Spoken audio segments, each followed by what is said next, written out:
બોલો સદગુરુદેવ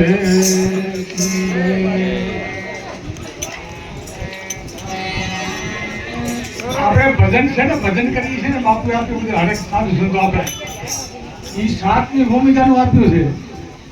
શેનું આપ્યું છે? સાતની ભૂમિકાનું એને સમજો તમે. અમૂલ કિંમત છે એની કેટલી છે?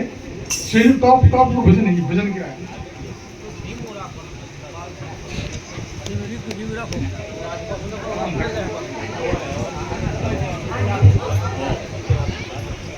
એટલે ભજન કરવાનું મારો મતલબ શું થાય?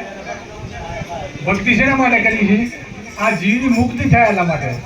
આ જીવ મુક્ત થાય, 84 ન જાય, અધોગતિમાં ન થાય.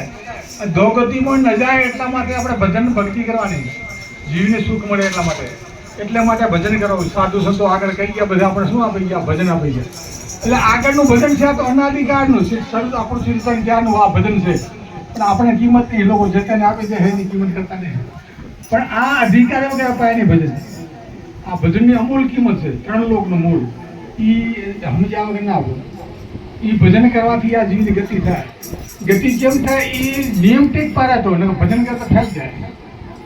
આપણે નિયમ નીતિ ધર્મ પારો તો ભજન ગણ કરે, ગણ ન કરે. બરાબર કે નહીં? હા તો કોઈ નથી.